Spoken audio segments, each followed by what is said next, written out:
ফেনী শহরের আনাচে কানাচে পড়ে থাকা কিছু নিদর্শনের মধ্যে প্রতাপপুর জমিদার বাড়ি অন্যতম।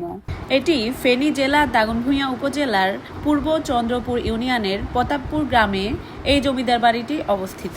1228 বঙ্গাব্দে 23শে ফাল্গুন রামনাথ কৃষ্ণ সাহা 13.5 একর জমি জুড়ে এই রাজবাড়িটি নির্মাণ করে।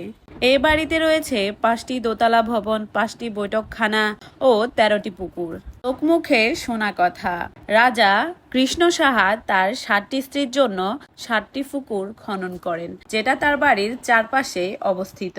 জমিদার বাড়িতে ঢুকতেই চোখে পড়বে একতলা ও দোতলা কাচারি ঘর।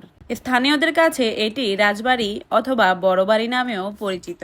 1950 সালে জমিদার প্রথা বিলুপ্তের পর এই পরিবারটি ক্ষমতার দাপট কমতে থাকে।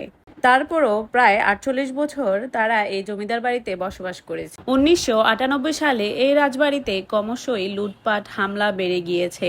এরপর জমিদার বাড়ির ওয়ারিশগণ অন্য জায়গায় বসবাস করতে শুরু করে। কেউ ঢাকা, কেউ চট্টগ্রাম, কেউ ভারতের ত্রিপুরা এবং কলকাতায়ও চলে যান। যাওয়ার সময় তাদের সকল ফসলি জমি স্থানীয়দের কাছে বর্গা দিয়ে যান। বছরে 2 দিন ব্যাপী এই রাজবাড়িতে মেলা বসতো।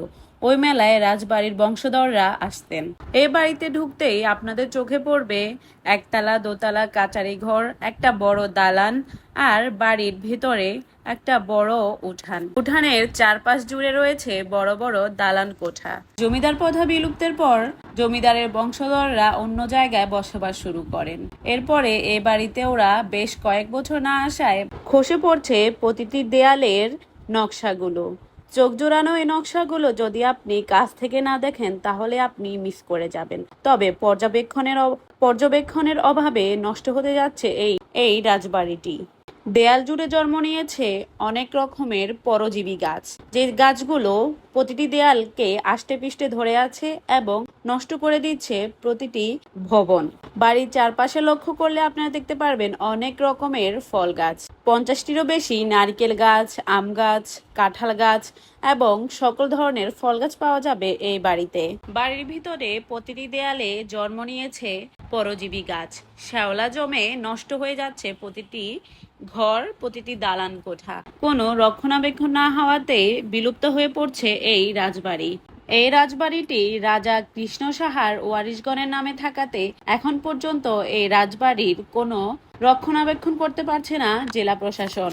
বর্তমানে এই বাড়িটি জমিদারের ওয়ারিশগণের মালিকানায় রয়েছে, ফলে সরকারিভাবে কোনো পরিচর্যা করা সম্ভব হচ্ছে না। রাজবাড়ির ভিতরে কিছু আজে বাজে মানুষের আনাগোনার জন্য এখন পর্যটক যাওয়া একদমই কঠিন হয়ে পড়েছে।